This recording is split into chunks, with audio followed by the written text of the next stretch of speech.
بسم اللہ الرحمن الرحیم ان الحمد للہ نحمده ونستعینه ونستغفره من يهده الله فلا مضل له ومن يضلل فلا هادي له واشهد ان لا اله الا الله وحده لا شريك له واشهد ان سيدنا ونبينا وحبيبنا وشفيعنا وقرة أعيننا محمدًا عبده ورسوله صلى الله تبارك وتعالى عليه وعلى آله وأصحابه وأزواجه وذريته وبارك وسلم تسليماً كثيرا. أما بعد فأعوذ بالله من الشيطان الرجيم.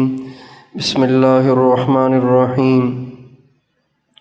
إن الذين آمنوا والذين هاجروا وجاهدوا في سبيل الله أولئك يرجون رحمة الله والله غفور رحيم. وقال تعالى كنتم خير أمة أخرجت للناس تأمرون بالمعروف وتنهون عن المنكر وتؤمنون بالله. وقال النبي صلى الله عليه وسلم لغدوة في سبيل الله أو روحة خير من الدنيا وما فيها. وقال عليه السلام الراحمون يرحمهم الرحمن ارحموا أهل الأرض يرحمكم من في السماء. سبحان ربك رب العزة عما يصفون وسلام على المرسلين والحمد لله رب العالمين. اللهم صل على سيدنا محمد وعلى آل سيدنا محمد وبارك وسلم. میرے محترم بھائی اور دوستو، یہ بات تو طے شدہ ہے کہ دنیا کے تمام انسانوں کے دنیا کے مسائل اور آخرت کے مسائل کا حل صرف حضرت محمد صلی اللہ علیہ وسلم کی اتباع، آپ کی غلامی اور آپ کی پیروی میں مضمر ہے. اس میں دو رائے نہیں ہیں، اس میں دو رائے نہیں ہیں.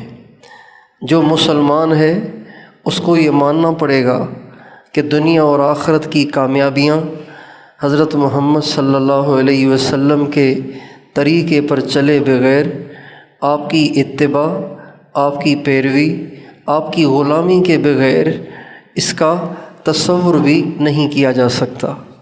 حضرت محمد صلی اللہ علیہ وسلم کو اللہ تعالیٰ نے جو راستہ دیا ہے وہ واحد نجات کا راستہ ہے. یہاں کئی راستے نہیں ہیں. اللہ تعالیٰ فرماتے ہیں وَأَنَّ هَذَا صِرَاطِي مُسْتَقِيمًا فَاتَّبِعُوهُ. ایک ہی راستہ ہے، اس پر چلو کامیاب ہو جاؤ گے.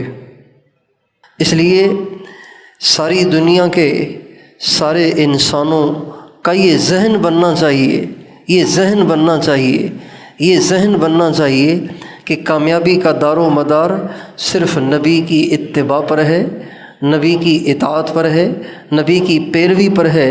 کم قسمتی سے ہمیں ایسے سیاستدان ملے، ایسے لیڈر ملے، ایسے پروفیسر ملے، ایسے ٹیچر ملے، ایسے رہبر اور رہنما ملے جنہوں نے ہمیں یہ نہیں سمجھایا، یہ نہیں بتایا، بلکہ انہوں نے ہمیشہ ہمارا یہ ذہن بنایا کہ دنیا کو دیکھو، دنیا کہاں جا رہی ہے، تم بھی دوڑ لگاؤ. ہمارے اسکولوں میں یہ ذہن بنایا جاتا ہے، ہمارے کالجز میں یہ ذہن بنایا جاتا ہے، ہماری یونیورسٹیوں میں یہ ذہن بنایا جاتا ہے، اور سارا میڈیا، دنیا بھر کا میڈیا یہ ذہن بنا رہا ہے کہ دیکھو کافر کیا کر رہے ہیں، کہاں پہنچ گئے تم. ابھی تک تمہاری سڑکیں ٹھیک نہیں ہیں، وہ آسمان پہ پہنچ گئے، تمہاری ابھی سڑکیں ٹوٹی ہوئی ہیں، اور تمہاری ابھی معیشت ہی کنٹرول نہیں ہو رہی، تمہارا ابھی روپیہ ہی کنٹرول نہیں ہو رہا. دیکھو ڈالر آسمان سے باتیں کر رہا ہے، تمہارا روپیہ اس کی کیا ویلیو رہ گئی ہے. یہ ایک سبز باغ دکھا کر ساری دنیا کے مسلمانوں کا برین واش کر دیا گیا ہے کہ کامیابی کا دار و مدار مدینے والے کے طریقے پر چلنے میں نہیں ہے، بلکہ کامیابی کا دار و مدار دنیا کو دیکھ کر دوڑ لگانے میں ہے، اور اسی دنیا کے لیے اپنا سب کچھ لگانے اور لٹانے میں ہے، اور وہ اس میں کامیاب بھی ہو گئے ہیں۔ ابھی مجھے ہمارے ایک جاننے والے نے وہ ٹرسٹ بنانا چاہتے تھے،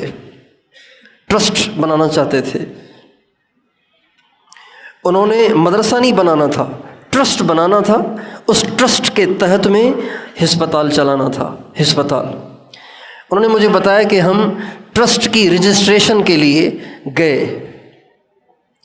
جب وہاں گئے جہاں سے رجسٹریشن ہوتی ہے، وہاں جا کے ہم نے بات کی تو وہاں جو بیٹھا ہوا تھا اس نے کہا مدرسوں کے علاوہ بھی کچھ سمجھ میں آتا ہے کہ نہیں آتا؟ بس تمہاری دنیا مدرسے ہی ہیں، اس سے باہر نکلنے کے لیے تم تیار نہیں ہو۔ حالانکہ مدرسے کا تو کوئی پروگرام ہی نہیں تھا، لیکن یہ ہمارے پڑھے لکھے انگریزی تعلیم یافتہ اور یہ سائنس پڑھے ہوئے، ٹیکنالوجی پڑھے ہوئے اور جدید قسم کے لوگ وہ یہ سمجھتے ہیں کہ یہ بیچارے مولوی، ان کو اس کے سوا تو کچھ آتا ہی نہیں ہے، کہ بس مدینے والے کے پیچھے چلو، دین پہ چلو، قبر کی تیاری کرو، آخرت کی تیاری کرو۔ وہ کہتے ہیں تم لوگوں نے یہ باتیں کر کے عوام کی صلاحیتیں برباد کر دی ہیں، تم کیوں نہیں عوام کی صلاحیتوں کو اجاگر کرتے کہ دیکھو دنیا کہاں پہنچ گئی ہے، تم ابھی یہیں پڑے ہو۔ یہ برین واش کیا جا رہا ہے، یہ ذہن بنایا جا رہا ہے، اور یہ ذہن بن گیا ہے ہمارا نوجوان کسی کو نبی والی زندگی گزارتے ہوئے کامیاب یقین نہیں کرتا۔ ہاں، کسی نے پینٹ شرٹ پہنی ہوئی ہو اور سر اس کا ننگا ہو، آدھا سر گنجا ہو، آدھے سر پہ اس کے بال ہوں، ٹائی اس نے گلے میں ڈال رکھی ہو، 80,000 1,00,000 کا موبائل اس کے ہاتھ میں ہو، اور لڑکیوں سے بھی اس کی یاریاں ہوں، لڑکیوں سے اس کے گپے ہوں، اور کئی ساری لڑکیوں سے اس کا تعلق ہو، کہتے ہیں یہ بڑا ترقی یافتہ ہے، یہ ہے اصل زندگی، جو زندگی ہم سب کو ضرورت ہے۔ یہ ہمارا برین واش ہو چکا ہے، یہ ہمارا ذہن بنایا جا رہا ہے۔ آپ تو میرے سامنے بہت تھوڑے بیٹھے ہیں اور اکثر دیندار بیٹھے ہیں، ہماری لاکھوں نسل اس مسجد سے باہر ہے جن کو یہ بات جو میں کہہ رہا ہوں سمجھ ہی نہیں آتی۔ وہ ان باتوں کو پرانے زمانے کی باتیں سمجھتے ہیں، وہ کہتے ہیں یہ ان کو اس کے علاوہ کچھ آتا نہیں ہے، یہ جاہل ہیں۔ اس لیے بہت سے لبرل دنیا دار، ترقی یافتہ اور آخرت کے انکاری، ان کا ہمیشہ یہ اصرار رہتا ہے کہ یہ مدرسوں میں ان بچوں کی صلاحیتیں برباد کی جا رہی ہیں، بس ان کو جہنم جنت کے سوا کچھ آتا ہی نہیں ہے، اللہ رسول کے علاوہ کچھ آتا ہی نہیں ہے، لہٰذا ان مدرسوں میں بھی وہی یونیورسٹی والی چیزیں لانی چاہیے تاکہ ان کا بھی دماغ کچھ کھلے۔ ہمارے سیاستدانوں کو، ہمارے دنیا داروں کو، ہمارے لبرل قسم کے لوگوں کو اس کا ہیضہ ہوتا ہے، ہیضہ کہ مدرسوں میں ایسی چیزیں ضرور ڈالو تاکہ ان کا دماغ کھلے۔ ارے بھائی، ہمیں ایسے دماغ کھلنے کی حاجت نہیں ہے، ہم اپنے نبی کے ساتھ ٹھیک ہیں، ہم اپنے اللہ کے ساتھ ٹھیک ہیں، ہم اپنے قرآن کے ساتھ ٹھیک ہیں، ہم اپنی حدیث کے ساتھ ٹھیک ہیں۔ تمہیں ہماری باتیں آج سمجھ نہیں آتی، تم ہمارا آج مذاق اڑاتے ہو، کوئی حرج نہیں۔ جب ہمارے نبی یہ باتیں کہتے تھے لوگ اس وقت بھی مذاق اڑاتے تھے اور کہتے تھے ہیہات لما توعدون۔ محمد کو دیکھو کیسی بہکی باتیں کر رہا ہے، کہہ رہا ہے جب ہم مر کے مٹی ہو جائیں گے دوبارہ زندہ کیے جائیں گے، اب آباؤنا الاولون، کیا ہمارے باپ دادا جن کی آج ہڈیاں بھی چکنا چور ہو گئیں وہ بھی زندہ ہوں گے؟ تو اللہ تعالیٰ نے فرمایا اے میرے نبی ان سے کہو قل ان الاولین والآخرین لمجموعون الی میقات یوم معلوم، اے میرے نبی ان سے کہو تمہارے پہلے بھی تمہارے آخری بھی سب اللہ مٹی سے نکال کے کھڑا کرے گا گا. جس دن دیکھو گے اس دن مانو گے، لیکن اس ماننے کا کوئی فائدہ نہیں ہوگا. تو آج دنیا ہمارا مذاق اڑاتی ہے کہ یہ ابھی بھی وہی پرانی باتیں اور وہی پرانے تذکرے. میرے دوستو، اس میں دو رائے ہیں ہی نہیں کہ کامیابی کا راستہ صرف ایک ہے. دنیا کے پیچھے چلنا کامیابی کا راستہ نہیں ہے. زمانے کو دیکھ کے چلنا یہ کامیابی کا راستہ نہیں ہے. کامیابی کا راستہ صرف حضرت محمد صلی اللہ علیہ وسلم کے پیچھے پیچھے چلتے چلے جاؤ. گھاٹا نظر آئے تو بھی چلتے جاؤ، نفع نظر آئے تو بھی چلتے جاؤ. بلال کی پٹائی ہو رہی ہے، حضرت بلال کی پٹائی ہو رہی ہے، تپتی ہوئی ریت پہ لیٹے ہوئے، بھاری چٹان سینے پہ رکھی ہوئی ہے، اور کفار کا مطالبہ کیا ہے؟ کفار کا مطالبہ صرف اتنا ہے کہ محمد کا دامن چھوڑ دو، اور کوئی مطالبہ نہیں. حضرت بلال نے کوئی ابو جہل کو گالیاں نہیں دی تھیں، ابو لہب کو گالیاں نہیں دی تھیں، امیہ بن خلف کو گالیاں نہیں دی تھیں. بس ان کا قصور اتنا تھا کہ محمد کے دامن سے وابستہ ہو گئے، اور ان کا مطالبہ بھی اتنا ہی ہے کہ محمد کے دامن سے لا تعلق ہو جاؤ، ہم تمہیں آزاد بھی کر دیں گے، تمہاری تکلیفیں بھی دور کر دیں گے. تو حضرت بلال کہتے تھے کہ میرا جسم تو چھلنی ہو سکتا ہے اور میرے جسم کی کھال تو ادھڑ سکتی ہے، لیکن حضرت محمد صلی اللہ علیہ وسلم کا میں دامن نہیں چھوڑ سکتا. دنیا نے دیکھا کہ بلال کو اللہ نے کیا عزت دی، ابو جہل کا تو نام و نشان نہیں رہا، ابی بن خلف کی تو قبروں کا بھی کسی کو معلوم نہیں ہے. ساری دنیا دمشق جا رہی ہے، حضرت بلال کے مزار کا دیدار کر رہی ہے. کامیابی اور ناکامی اس کا احساس کبھی بھی چلتے زمانے میں نہیں ہو سکتا. یہ زمانے کے گزرنے کے ساتھ پتہ چلتا ہے کہ کون کامیاب تھا کون ناکام تھا. بظاہر تو فرعون کامیاب تھا، اتنا روب، اتنا دبدبا، اتنی فوجیں، اتنا لاؤ لشکر، اتنی دولت، لیکن زمانہ گزرتا چلا گیا اور یہ ظاہر کرتا چلا گیا کہ کامیاب فرعون نہیں ہے، کامیاب وہ گدڑی پوش موسیٰ ہے. وہ گدڑی پوش غریب مسکین بنی اسرائیل جس کو فرعون نے غلام بنا رکھا تھا، اس خاندان سے تعلق رکھنے والا گدڑی پوش موسیٰ علیہ السلام کامیاب ہیں، اور اتنے بڑے لاؤ لشکر والا ذلیل و خوار ہو گیا اور عبرت کا نشان بن گیا. آج بھی اس کی لاش پڑی ہوئی ہے اور دنیا اس کو دیکھ کے عبرت حاصل کر رہی ہے. کسی کی کامیابی، کسی کی ناکامی کا احساس، اس کا نتیجہ، اس کا رزلٹ موجودہ زمانے میں نہیں آئے گا. اس وقت جو دنیا کے لوگ کفار کی ترقی سے متاثر ہیں،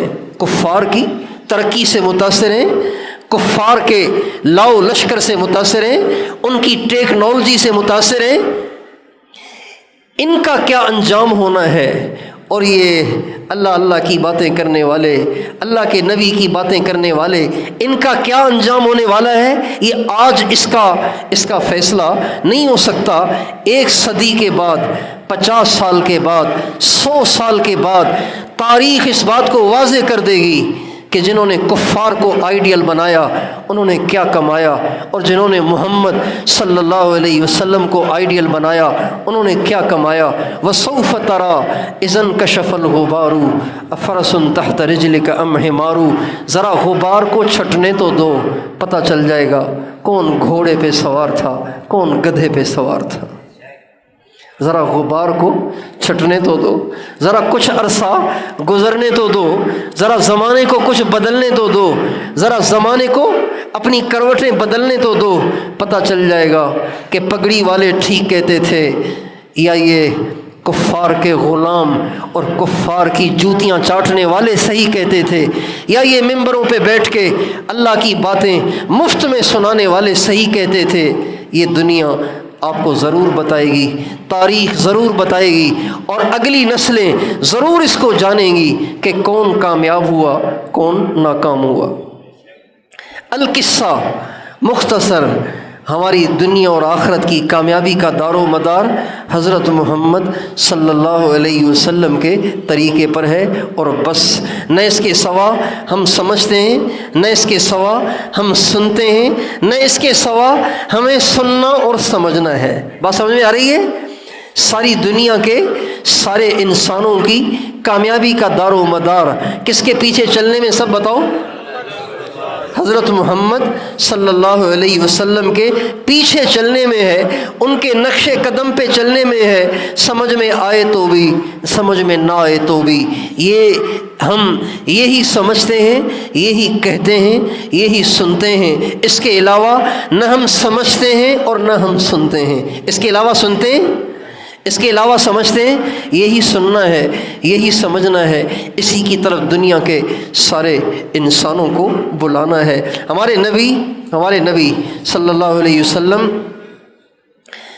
کوئی ایک چیز نہیں لے کر آئے، ایک چیز نہیں لے کر آئے۔ جیسے ایک آنکھ کا ڈاکٹر ہوتا ہے، ایک دانت کا ڈاکٹر ہوتا ہے، ایک کان کا ڈاکٹر ہوتا ہے، ایک گلے کا ڈاکٹر ہوتا ہے، ایک ہڈی کا ڈاکٹر ہوتا ہے، ایک رگوں کا نیورو سرجن، رگوں کا سرجن ہوتا ہے، اور ایک معدے کا اسپیشلسٹ ہوتا ہے۔ ہمارے نبی صرف عبادتوں کے نبی نہیں ہیں، ہمارے نبی صرف نماز روزے کے نبی نہیں ہیں، ہمارے نبی ہمیں صرف نماز سمجھانے نہیں آئے، صرف روزہ سمجھانے نہیں آئے، صرف زکوٰۃ سمجھانے نہیں آئے، صرف حج سمجھانے نہیں آئے، بلکہ ہمارے نبی نے ہمیں ہگنا اور موتنا بھی سکھایا ہے۔ پخانا کیسے کرنا ہے، پیشاب کیسے کرنا ہے، استنجا کیسے کرنی ہے، استنجا کیسے کرنا ہے۔ جب پیشاب کر لیتا ہے نا آدمی، پیشاب پخانا کر لیتا ہے، اس کے بعد استنجا کیسے کرنا ہے، ہمارے نبی نے ہمیں وہ بھی طریقہ بتایا ہے۔ ابو داؤد شریف کی حدیث ہے، آپ علیہ السلام فرماتے ہیں انما انا لکم مثل الوالد، میں تمہارے باپ کی طرح ہوں۔ اللہ اکبر! اس امت کے مسلمان کے لیے یہ کتنا بڑا تمغہ امتیاز ہے کہ نبیوں کے سردار نے ان کو اپنا باپ کہا ہے۔ اس لیے کہتے ہیں کسی مسلمان کو حقیر نہ جانو، چاہے وہ شرابی ہو، چاہے وہ زانی ہو، چاہے وہ ڈاکو اور چور ہو، اس کی برائی سے نفرت کرو، اس سے نہ کرو، اس لیے کہ وہ حضور کا امتی ہے۔ اور اس حدیث سے تو یہ ثابت ہوا کہ وہ حضور کی اولاد ہے۔ کبھی کسی کو حقیر نہ جانے۔ انما انا لکم مثل الوالد، میں تمہارے لیے تمہارے باپ کی طرح سے ہوں۔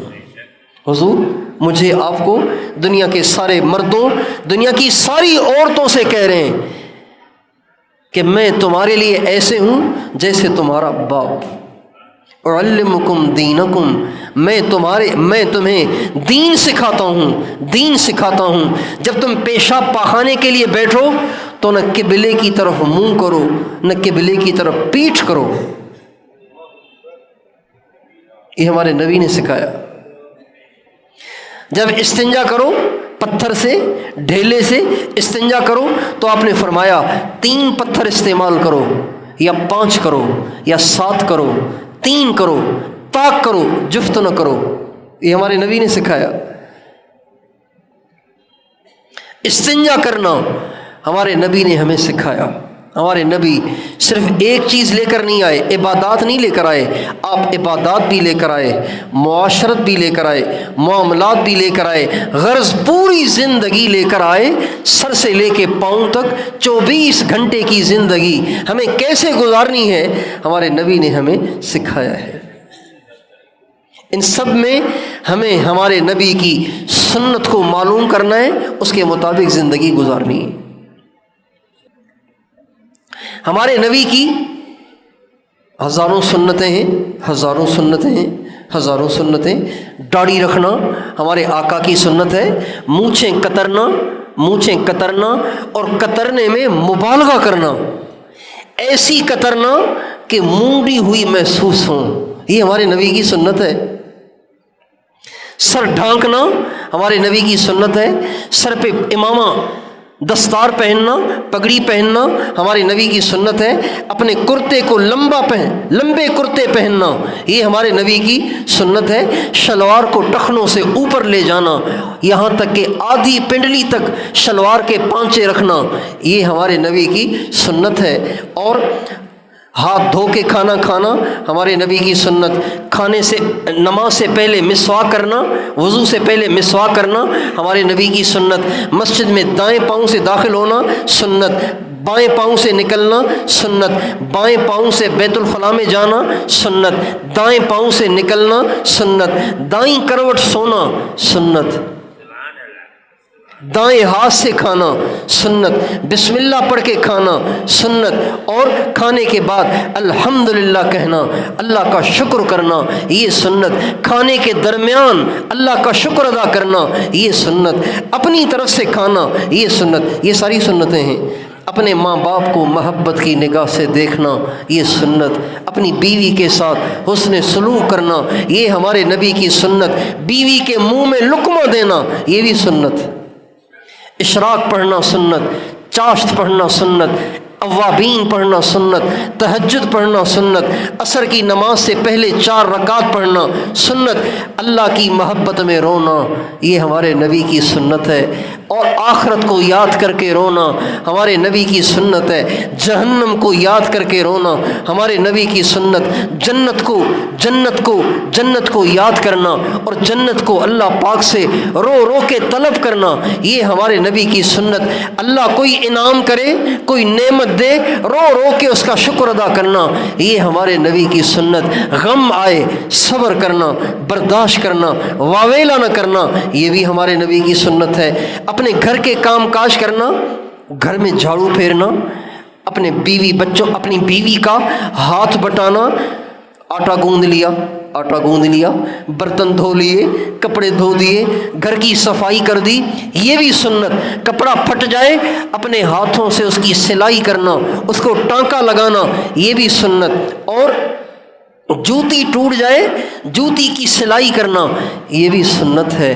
اپنے کپڑے اپنے ہاتھ سے دھونا یہ بھی ہمارے نبی کی سنت ہے۔ یہ سب ہمارے نبی کی سنت ہے۔ راستہ چلتے ہوئے کوئی اینٹ پڑی ہوئی ہے، کوئی روڑا، کوئی پتھر پڑا ہوا ہے، کیلے کے چھلکے پڑے ہوئے، کوئی ایسی چیز جس سے کسی کو نقصان ہوگا یہ سنت ہے۔ سانپ کو مارنا سنت، بچھو کو مارنا سنت، یہ ساری ہمارے نبی کی سنتیں ہیں۔ رات کو سونے سے پہلے باوضو سونا ہمارے نبی کی سنت۔ آنکھوں میں سونے سے پہلے 3 سلائیاں دائیں آنکھ میں، 3 سلائیاں بائیں آنکھ میں یہ بھی ہمارے نبی کی سنت ہے۔ اور ہر ایک کے بارے میں دل کو صاف رکھنا، کسی کے بارے میں بغض نہ رکھنا، کسی سے کینہ نہ رکھنا، کسی سے حسد نہ کرنا، کسی کا برا نہ چاہنا، سب کا بھلا چاہنا یہ ہمارے نبی کی سنت ہے۔ یہ سب سنتیں ہیں، یہ سب ہمارے نبی کے طریقے ہیں۔ کوئی ظلم کرے اسے معاف کرنا سنت، کوئی برائی کرے اس سے اچھائی کرنا سنت ہے، کوئی توڑے اس سے جوڑنا یہ ہمارے نبی کی سنت ہے۔ دوستوں کا ہمدرد بننا، دشمنوں کا بھی ہمدرد بننا ہمارے نبی کی سنت ہے۔ بال رکھنا، سر پہ بال رکھنا اس طرح سے کہ چاروں طرف سے برابر ہوں، اوپر سے برابر، دائیں بائیں سے برابر، پیچھے سے برابر، چاروں طرف سے بال برابر ہوں، اور کان کی لو تک ہوں یہ ہمارے نبی کی سنت ہے۔ رات کو سر میں تیل ڈالنا، سر میں زیادہ تیل ڈالنا یہ ہمارے نبی کی سنت ہے۔ آپ علیہ السلام رات کو اتنا سر میں تیل ڈالتے تھے کہ سارا سر آپ کا تیل سے گیلا ہو جاتا تھا۔ پھر آپ کہیں تکیہ خراب نہ ہو جائے اور جو لحاف اوڑھنا ہے وہ خراب نہ ہو جائے، ایک کپڑا آپ اس کو سر پر لپیٹ دیا کرتے تھے، سر پہ لپیٹ کے پھر سویا کرتے تھے تاکہ تکیہ خراب نہ ہو، بستر خراب نہ ہو، یہ ہمارے نبی کی سنت ہے۔ رات کو سونے سے پہلے مسواک کرنا ہمارے نبی کی سنت، اپنے تکیے کے پاس مسواک رکھ کر سونا یہ ہمارے نبی کی سنت ہے۔ اپنے تکیے کے پاس کینچی اور کنگھی اور تیل اور ناخن تراش یہ چیزیں رکھ کر سونا یہ ہمارے نبی کی سنت ہے، اور ایسے تکیے پہ سر رکھ کے سونا جس میں کھجور کی چھال بھری ہوئی ہو یہ ہمارے نبی کی سنت ہے، سیدھے سادے بستر پر سونا، ٹاٹ پہ سونا، بوریے پہ سونا اور پتلے سے کپڑے پہ سونا یہ ہمارے نبی کی سنت ہے، قبلے کی طرف منہ کر کے سونا یہ ہمارے نبی کی سنت ہے، صبح کو اٹھتے ہی سب سے پہلے اپنے دونوں ہاتھوں کو 3 دفعہ دھونا یہ ہمارے نبی کی سنت ہے، اور آپ فرماتے تم میں سے جو کوئی بھی صبح کو اٹھے نیند سے جاگے تو کبھی بھی کسی برتن میں ہاتھ نہ ڈالے جب تک کہ اس کو 3 دفعہ دھو نہ لے۔ اٹھتے ہی دونوں ہاتھوں کو 3 دفعہ دھونا سنت، اٹھتے ہی مسواک کرنا یہ سنت، اور صبح کے وضو میں، فجر کے وضو میں اپنی زبان پہ مسواک کرنا۔ ویسے تو مسواک کرنا ہے دانتوں پر، لیکن صبح نیند سے اٹھ کر جو وضو کریں گے، فجر کی جب صبح نیند سے اٹھتے ہیں اس وقت جب وضو کریں گے تو اس وقت اپنی زبان پہ مسواک کرنا، ایسے مسواک کرنا کہ کی آواز آئے یہ ہمارے نبی کی سنت ہے۔ آپ علیہ السلام جب نیند سے اٹھتے تھے تو دانتوں پر بھی مسواک کرتے تھے، اپنی زبان پہ بھی مسواک کرتے تھے، یہاں تک کہ زبان جب زبان پہ مسواک کرتے کرتے مسواک تھوڑی سی اندر کی طرف جاتی تو آپ کی مبارک منہ سے آواز آتی تھی۔ یہ سب ہمارے نبی کی سنتیں ہیں۔ میوزک کی آواز آئے نا، میوزک کی آواز کانوں میں پڑے تو کانوں میں انگلیاں ڈالنا یہ میرے نبی کی سنت ہے۔ کسی کی غیبت نہ کرنا سنت، کسی پہ تنقید نہ کرنا یہ ہمارے نبی کی سنت، کسی کی دل آزاری نہ کرنا ہمارے نبی کی سنت، اوروں کی عزت کا خیال کرنا یہ ہمارے نبی کی سنت، سمجھانے میں نرم رویہ اختیار کرنا، نرمی سے سمجھانا یہ ہمارے نبی کی سنت ہے، سختی سے سمجھانا ہمارے نبی کی سنت نہیں ہے۔ آپ علیہ السلام کا فرمان ہے انکم بعثتم میسرین ولم تبعثوا معسرین، اللہ تعالیٰ نے تمہیں آسانیاں پیدا کرنے والا بنا کے بھیجا ہے، اللہ نے تمہیں اس لیے نہیں بھیجا کہ تم لوگوں کے لیے مشکلات پیدا کرو۔ آسانیاں پیدا کرنا ہمارے نبی کی سنت، جب دھوپ بھی ہو سایہ بھی ہو، دھوپ بھی ہو سایہ بھی ہو، سائے میں چلنا سنت ہے۔ سایہ اگر بائیں طرف بھی ہے نا، سن لیجئے، اگر سایہ بائیں طرف بھی ہے تو بائیں طرف چلنا سنت ہے، یہ نہیں کہ دائیں طرف چلنا ہے تو چاہے دھوپ ہی ہو پھر بھی دائیں طرف چلنا ہے، نہیں، جہاں سایہ ہو وہاں چلنا یہ میرے نبی کی سنت ہے۔ کھانا کھانا، اس کے بعد خلال کرنا، لکڑی کے ذریعے اپنے دانتوں کے بیچ میں پھنسی ہوئی گوشت کی بوٹیوں کو نکالنا، کھانے کے ذرات کو نکالنا یہ ہمارے نبی کی سنت ہے۔ کھانے کے بعد ہاتھ دھونا اور کلی کرنا ہمارے نبی کی سنت ہے۔ دودھ پینا، دودھ کے بعد کلی کرنا ہمارے نبی کی سنت ہے۔ آپ علیہ السلام نے دودھ پیا، اس کے بعد کلی کی، اور آپ نے فرمایا ان لہو دسمن، اس میں چکناہٹ ہے اس لیے میں نے کلی کی ہے۔ اس سے پتہ چلتا ہے ہر چکنی چیز کے بعد کلی کرنا سنت ہے۔ یہ سب ہمارے نبی کی سنتیں ہیں۔ ایسی چھت، گھر کی چھت ایسی کہ جس کی 4 دیواری نہ ہو، سندھی میں کہتے ہیں پڑوالو، باؤنڈری وال، چھت پہ اگر باؤنڈری وال نہ ہو تو وہاں رات کو نہ سونا سنت ہے۔ سونا سنت کے خلاف ہے۔ ہمارے نبی فرماتے ہیں جس چھت کی 4 دیواری نہ ہو، اگر اس پہ کوئی سوئے اور اس کو نقصان ہو جائے تو وہ اپنے آپ کو ملامت کرے، لہٰذا نہیں سونا چاہیے۔ سردیوں میں لوگ اندر چلے جاتے ہیں، گرمیوں میں لوگ باہر سوتے ہیں۔ گرمیوں میں اگر باہر نکلنا ہے تو جمعرات کو باہر نکلنا سنت، سردیوں میں اگر اندر جانا ہے تو اندر سونے کو شروع کرنا جمعرات کو، یہ ہمارے نبی کی سنت ہے۔ یہ سب ہمارے نبی کی سنت ہیں۔ ایک سنت ایسی ہے جو ان سنتوں میں عظیم شان سنت ہے، بہت بڑی سنت ہے، بہت بڑی سنت ہے، لیکن لوگ آج اسے سنت نہیں سمجھتے۔ داڑھی رکھنے کو سنت سمجھتے ہیں، مسواک کرنے کو سنت سمجھتے ہیں، لیکن ایک اور سنت ہے، ایک اور سنت ہے جو بڑی عظیم و شان سنت ہے، لیکن لوگ اس کو سنت نہیں سمجھتے، لوگ اس کو سنت نہیں سمجھتے۔ حالانکہ اگر وہ نہ ہو تو دین ادھورا ہے۔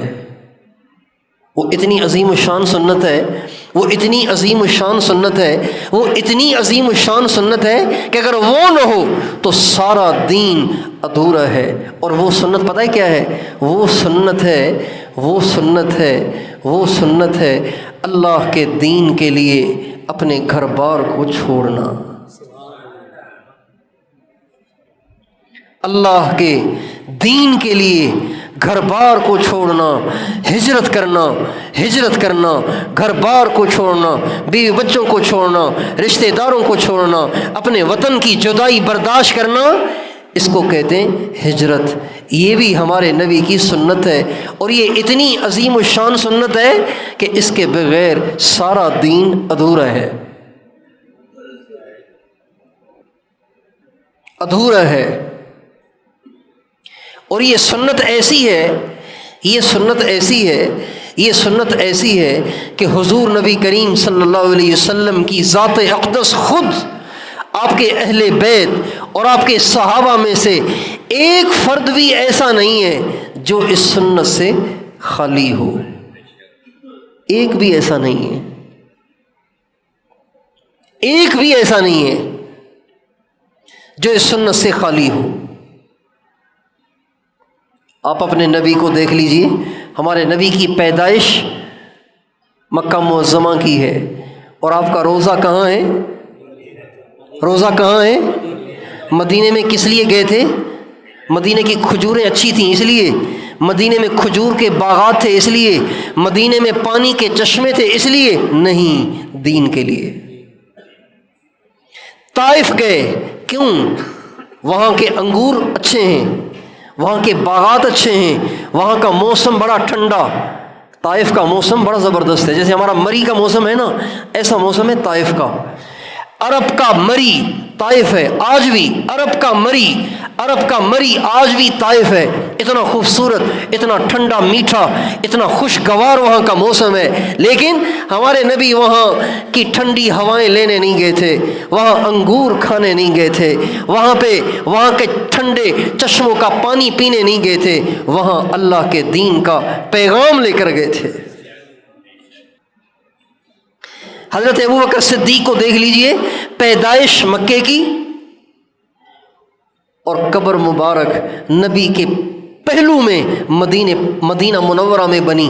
حضرت عمر کی پیدائش مکہ معظمہ کی قبر بنی اللہ کے نبی کے پہلو میں مدینہ منورہ میں۔ حضرت عثمان کی پیدائش مکہ معظمہ کی، اور کبھی حبشہ، کبھی مدینہ، اور یوں پھرتے پھراتے جنت البقیع میں ایک کونے میں جا کے آرام فرما ہوئے۔ حضرت علی پیدائش مکہ معظمہ، زندگی مدینہ منورہ، اور قبر جا کر کوفہ میں بنی۔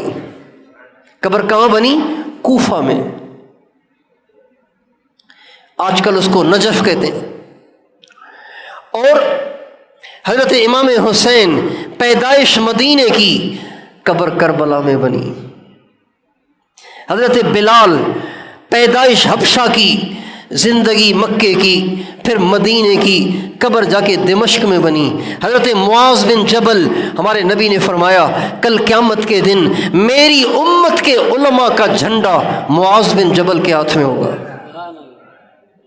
میری امت کے علماء کا جھنڈا، میری امت کے علماء کے جو امیر ہوں گے نا قیامت کے دن، جھنڈا امیر کے پاس ہوتا ہے، میری امت کے امیروں، میری امت کے علماء کے امیر کل قیامت کے دن معاذ بن جبل ہوں گے، معاذ بن جبل ہوں گے، معاذ بن جبل ہوں گے۔ معاذ بن جبل پیدائش مدینے کی، اور کبھی یمن میں، کبھی مدینے میں، کبھی یمن میں، کبھی مدینے میں، اور جا کے قبر ان کی اردن میں بنی، اردن میں قبر بنی۔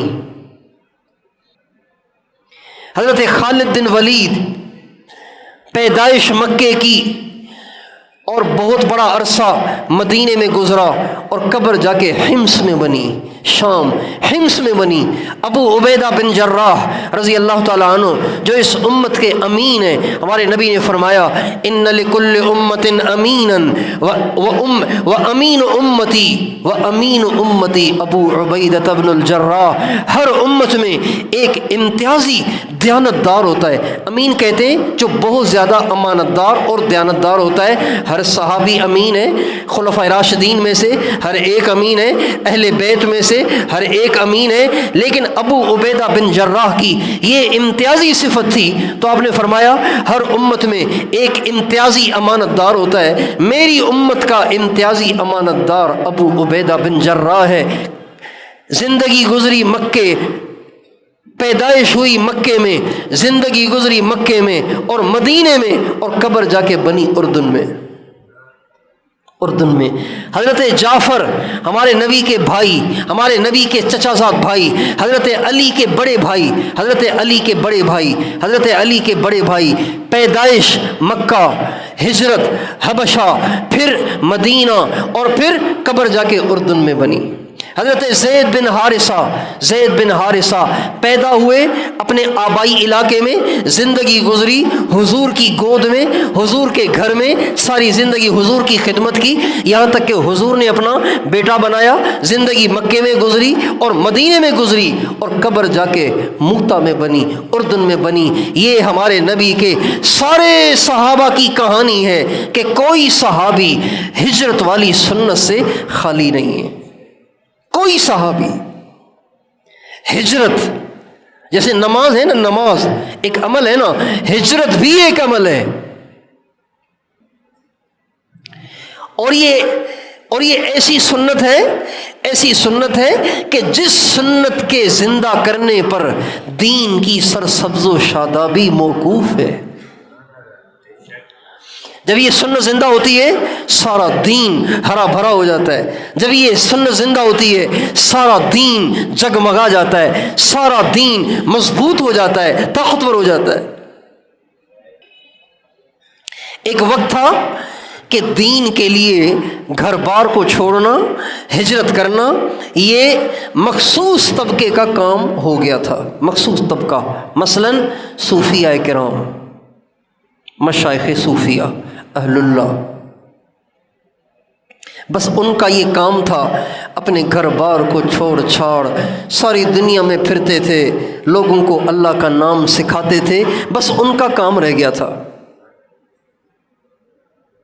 چنانچہ ہمارے سندھ کے لال شہباز قلندر رحمۃ اللہ علیہ، پتہ ہے کہاں کے ہیں؟ یہ اصل میں روس کے ہیں، روس کے رہنے والے، مروند کے، آذربائیجان کا ایک گاؤں ہے، اس کا نام مروند ہے، اس کے یہ رہنے والے ہیں، اور اللہ کا نام سیکھا، اللہ کے نام کو اوروں کو سکھانے کے لیے چل سو چل، گھومتے گھومتے ہندوستان پہنچے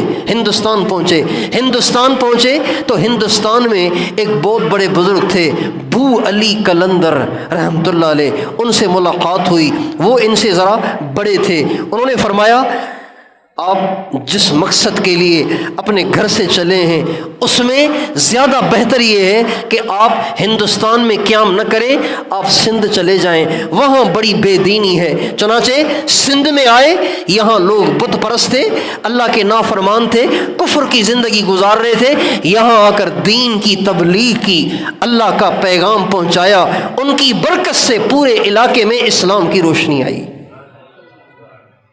خواجہ معین الدین اجمیری، چشتی اجمیری رحمۃ اللہ علیہ، یہ ہندوستان میں ان کا مزار ہے اجمیر شریف میں، لیکن یہ اجمیر کے نہیں ہیں، یہ تو افغانستان کے ہیں، لیکن پھرتے پھراتے ایران میں ایک گاؤں ہے ہارون، ایک گاؤں کا نام ہے ہارون، وہاں پہ ایک بزرگ تھے خواجہ عثمان ہارونی رحمۃ اللہ علیہ، 20 برس ان کی خدمت میں رہے، ان کے پاس گئے، حضرت میں اللہ والا بننا چاہتا ہوں، آپ مجھے اللہ والا بنا دیجئے۔ انہوں نے ایک دن رکھا، استعداد تھی، اور پہلے ہی اندر سے چمکے ہوئے تھے، اندر سے روشن اور سفید ہوئے تھے اور چمکدار ہوئے تھے، بس انہوں نے نظر جو ڈالی ایک دم کامل ہو گئے، ایک ہی دن میں انہوں نے خلافت بھی دے دی، ایک دن میں خلافت بھی دے دی۔ لیکن اپنے شیخ کی محبت کی وجہ سے 20 برس انہوں نے اپنے شیخ کی خدمت کی۔ اس کے بعد پھر وہاں سے چلے بغداد آئے، اور بغداد میں حضرت پیران پیر غوث اعظم شیخ عبد القادر جیلانی رحمۃ اللہ علیہ کی خدمت میں رہے۔ جو کسر رہ گئی تھی وہ وہاں سے پوری ہو گئی، پتہ نہیں کہاں سے کہاں چلے گئے۔ وہاں سے آئے مدینے، نبی پاک علیہ السلام کے روضے پہ کھڑے ہو کے رو کے نبی پاک علیہ السلام سے یہ دعا کی درخواست کی، یا رسول اللہ آپ میرے لیے دعا کریں، اللہ مجھ سے دین کی سر بلندی کا کام لے۔ حکم ہوا جاؤ ہندوستان، ہم نے سارا ہندوستان تیرے حوالے کر دیا۔ چنانچہ آئے، آ کے اجمیر میں پڑاؤ ڈالا، اجمیر کے نہیں تھے، ہندوستان میں پڑاؤ ڈالا۔ اللہ نے پورے ہندوستان کو اسلام کی روشنی سے نوازا، معین الدین اجمیری رحمۃ اللہ علیہ کی برکت سے۔ ایک سفر دلی سے کلکتے تک کا انہوں نے سفر کیا، دلی سے کلکتے کا انہوں نے سفر کیا۔ ایک سفر میں 90 لاکھ ہندو مسلمان ہوئے۔ کتنے ہندو مسلمان ہوئے؟ 90 لاکھ ہندو مسلمان ہوئے۔ حضرت پیران پیر غوث اعظم شیخ عبد القادر جیلانی رحمۃ اللہ علیہ رہنے والے عراق کے ایک گاؤں گیلان کے رہنے والے وہاں سے بغداد آئے، اور بغداد میں آ کے علم سیکھا، اور بغداد میں آ کے اللہ کا نام سیکھا۔ اللہ کی طرف سے حکم ہوا اب آپ نے بغداد میں رہ کے دنیا کو میری طرف بلانا ہے۔ چنانچہ بغداد میں رہ کر انہوں نے ایسا کام کیا، گھر واپس نہیں گئے۔ اچھا، جب یہ گیلان کو چھوڑ کر بغداد جا رہے تھے تو ان کی ماں ان کو گاؤں سے باہر چھوڑنے کے لیے آئی اور کہا، بیٹا اب کبھی گیلان کی طرف مڑ کے نہ دیکھنا، قیامت میں ملیں گے۔ اب کبھی گیلان کی طرف مڑ کے نہ دیکھنا، قیامت میں ملیں گے۔ ایک دفعہ بیان کر رہے تھے، یہ وہ دور ہے جب ان کا عروج تھا، یہ ولیوں کے بادشاہ تھے، یہ ولیوں کے سردار تھے، ان کا عروج تھا۔ ممبر پہ بیٹھے ہوئے اور بیان کر رہے ہیں، مجمع ٹھاٹھے مار رہا ہے، ہزاروں کا مجمع جس میں علماء، مشائخ، بادشاہ، گورنر، امراء، سپہ سالار، بڑے بڑے لوگ اس بیان میں موجود ہیں۔ اچانک آنکھیں بند کر لیں اور آنکھوں سے آنسوؤں کی برسات شروع ہو گئی، پھر آنکھیں کھولیں، پھر بیان شروع کر لیا۔ بیان کے بعد کسی نے پوچھا، حضرت بیان کے دوران اچانک آپ نے آنکھیں بند کر لیں اور آپ رونا شروع ہو گئے، پھر آپ نے آنکھیں کھول کے آنسو پہنچ کے بیان شروع کر لیا۔ فرمایا، اللہ کی طرف سے مجھے بتایا گیا کہ تیری ماں کا ابھی انتقال ہو گیا ہے۔ تو اپنی ماں کو یاد کر کے رویا کہ میری ماں پہ اللہ کی کروڑوں رحمتیں ہوں کہ میں چھوٹا سا تھا کہ میری ماں نے مجھے رخصت کر لیا، اس کے بعد وہ مجھے دیکھ نہیں سکی۔ ہاں، اس کے خطوط آتے تھے کہ عبد القادر تو بہت یاد آتا ہے، لیکن کیا کروں، تجھے اللہ کے نام پہ وقف کر دیا ہے، اس لیے بس قیامت میں ملیں گے۔ دین کے لیے ہجرت کرنا ایک مخصوص طبقے کے اندر محدود ہو گیا تھا، ایک مخصوص طبقہ دین کے لیے گھر بار کو چھوڑتا اور دنیا میں دین کو پھیلاتا، لوگوں کو اللہ کی طرف بلاتا، اور جو علماء تھے وہ اپنے اپنے علاقوں میں واعظ و نصیحت، درس اور تدریس کے ذریعے سے لوگوں کو دین کی طرف بلاتے تھے۔ اس کے علاوہ اور کوئی ذریعہ نہیں۔ اللہ کی کروڑوں رحمتیں ہوں، اللہ کی ارب رحمتیں ہوں۔ وہ نظام الدین دلی کے ایک دبلے پتلے مولانا الیاس صاحب پر کہ جنہوں نے اس سنت کو زندہ کرنے کے لیے اپنی کمر کو کسا، اپنی سر دھڑ کی، انہوں نے بازی لگائی، راتوں کو اٹھ کے جا کے دیہاتوں میں، جا کے کھیتوں میں چیخ کے روتے تھے، اے اللہ بے بس ہوں، کچھ کرنا چاہتا ہوں، میرے لیے سبیل پیدا فرما۔ رو رو کے اتنا اللہ کے سامنے روئے، اللہ تعالیٰ نے ان کے ذریعے سے ایک ایسی صورت پیدا کر دی، ایسی صورت پیدا کر دی کہ عامی سے عامی آدمی بھی اللہ کے دین کے لیے ہجرت کرنے لگ گیا۔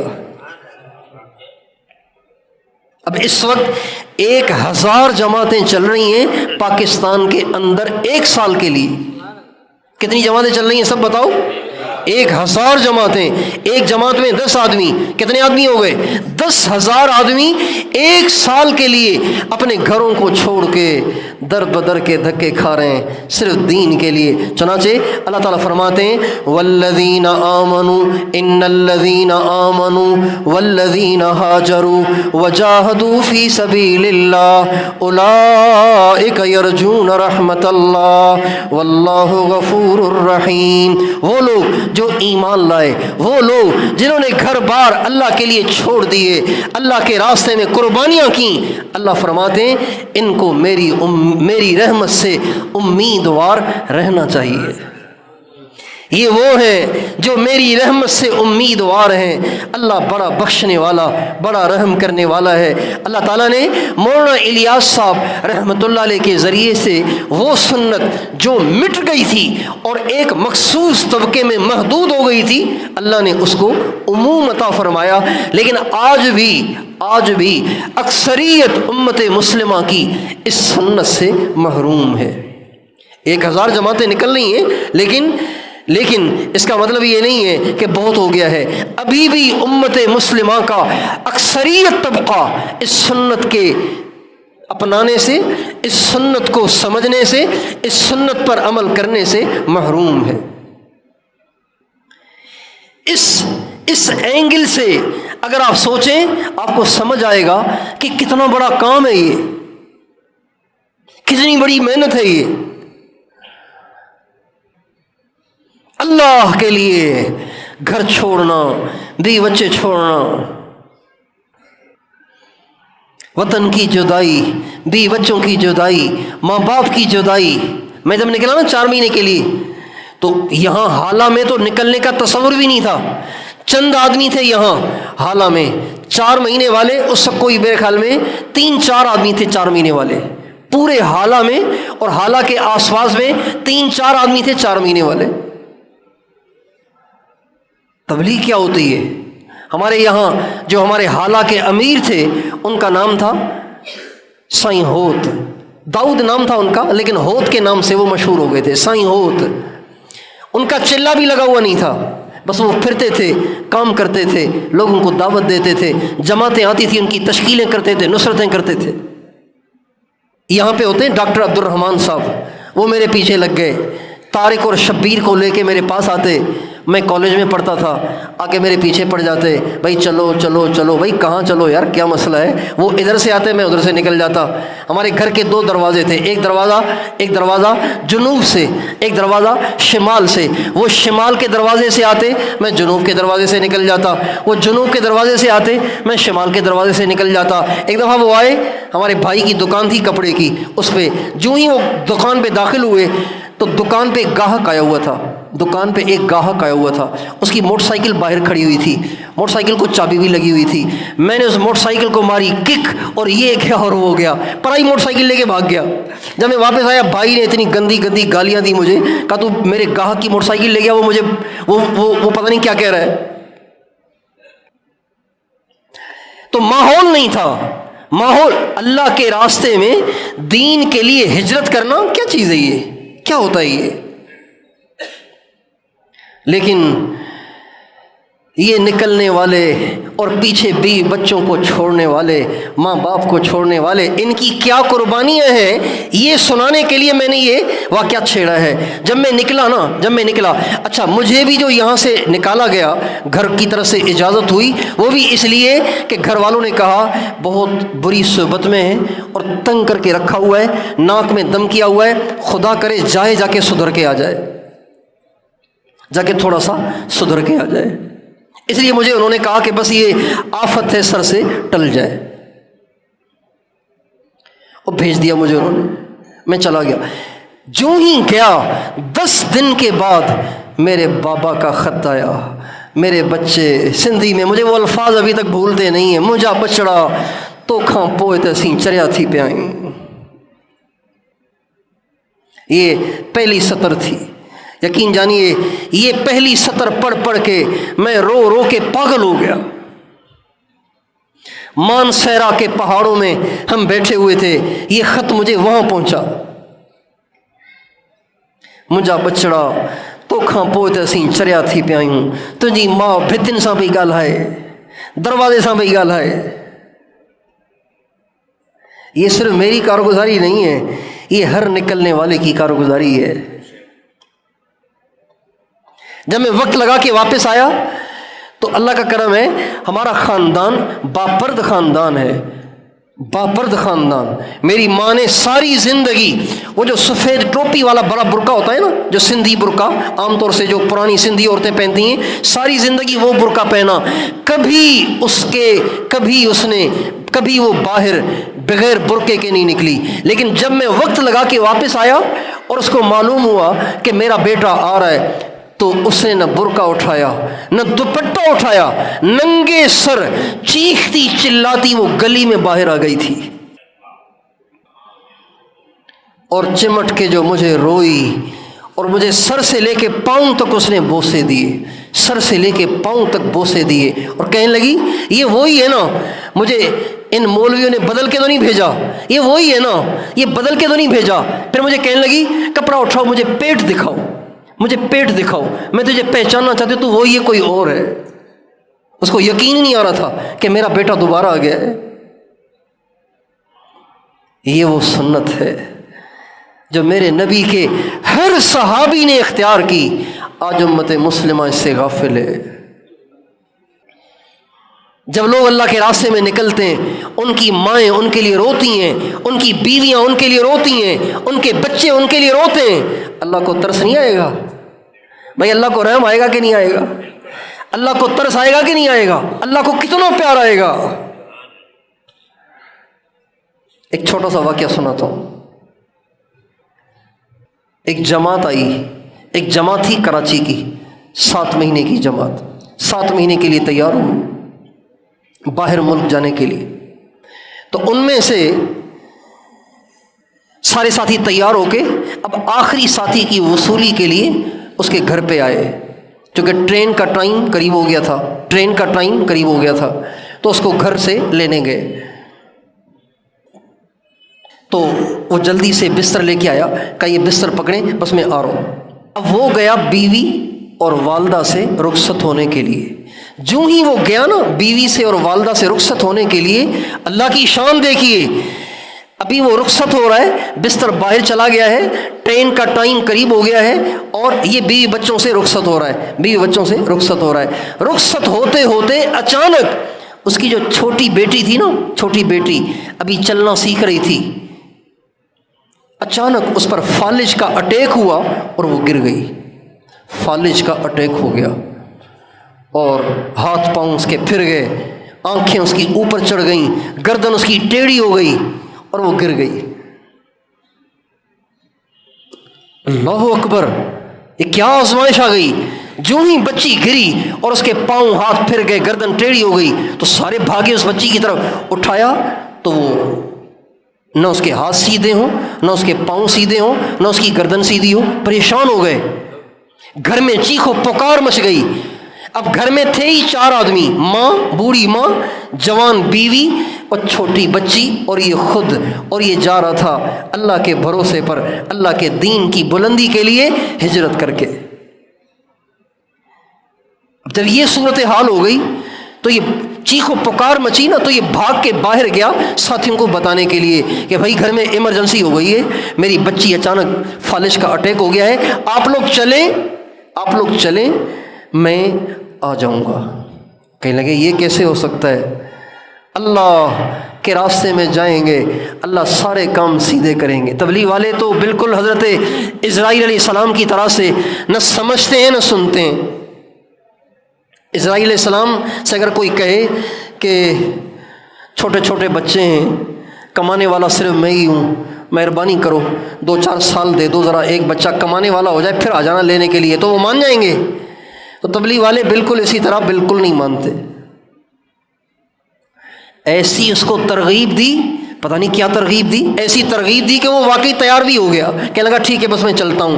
اب وہ آیا گھر اور بیوی سے کہا، ماں سے کہا، دیکھو میں تو اللہ کے راستے میں ہجرت کی نیت کر چکا ہوں، مجھے ٹھہراؤ گے تو اللہ ناراض ہو جائے گا، لہٰذا مجھے جانے دو، مجھے اللہ کی ذات سے امید ہے، میں اللہ کا کام کروں گا، اللہ میرا کام کر دے گا. ماں رو رہی ہے، بیوی رو رہی ہے، کہنے لگی تمہارا دماغ تو صحیح ہے، ہم تو تمہیں خود رخصت کر رہے تھے، لیکن مسئلہ ہی ایسا آ گیا ہے، اب یہ بوڑھی ماں اور یہ جوان بیوی اس لاش کو کہاں اٹھا کر لے جائے، کہاں اٹھا کر لے جائے بھائی؟ ان کا کچھ بھی ہو جائے، بس میں جا رہا ہوں اور میں تمہیں اللہ کے حوالے کر کے جا رہا ہوں. افوض امری الی اللہ، میں اپنے کام کو اللہ کے حوالے کر رہا ہوں. یہ کہہ کر روتی ہوئی ماں اور روتی ہوئی بیوی اور فالج زدہ بیٹی کو چھوڑ کے وہ گھر سے نکلا اور اپنے ساتھیوں کے ساتھ روتا ہوا، آنسو پہنچتا ہوا اور دل ہی دل میں دعائیں کرتا ہوا جا کے ٹرین میں بیٹھ گیا. ٹرین چل چل کے رائے پہنچی، ٹیلی فون تو تھے نہیں، تو ٹرین سے اترتے ہی اس نے اپنے ساتھیوں سے کہا یار میرا دل بہت پریشان ہے، آپ مجھے اجازت دے دیں، میں ذرا پی سی او کہتے تھے جہاں سے ٹیلی فون کرتے تھے پیسے دے کے، پی سی او سے ذرا کال کر لوں، میں پوچھ لوں میرے بچی کا کیا ہوا. کہنے لگے ٹھیک ہے آپ معلوم کر لیں. چنانچہ اس نے نمبر ملایا، فون جو کھڑکایا تو بیوی نے اٹھایا، کہا کیا حال ہے؟ کہا اللہ کا شکر ہے، تو گھر سے نکلا اللہ نے بیٹی کو کھڑا کر دیا. بھائیو اللہ بڑا کارساز ہے، بیٹی کو اللہ نے کھڑا کر دیا. بالکل ٹھیک ہے، کھیل رہی ہے، باتیں کر رہی ہے، کھیل رہی ہے. اچھا جب اس نے سنا نا کہ ابو کی کال آئی ہے تو اس نے رونا شروع کر دیا، ابو سے میں ملی نہیں ہوں، مجھے ابو سے بات کراؤ. جب اس نے چیخنا چلانا شروع کیا تو وہ رونے کی آواز اس کو ریسیور میں سنائی بھی دی. تو اس نے اپنی بیوی سے کہا ذرا بچی سے بات تو کراؤ. کہنے لگی نہیں، آپ ہی تو کہتے تھے جب یہ میری جدائی میں روئے گی اس کی آنکھوں سے آنسو نکلیں گے، اللہ پاک کو اس کے آنسوں پہ ترس آئے گا، اللہ دنیا کو ہدایت دے گا، اس کو رونے دیں، یہ روئے گی اللہ کو ترس آئے گا اور اللہ دنیا کے انسانوں کو ہدایت دے گا.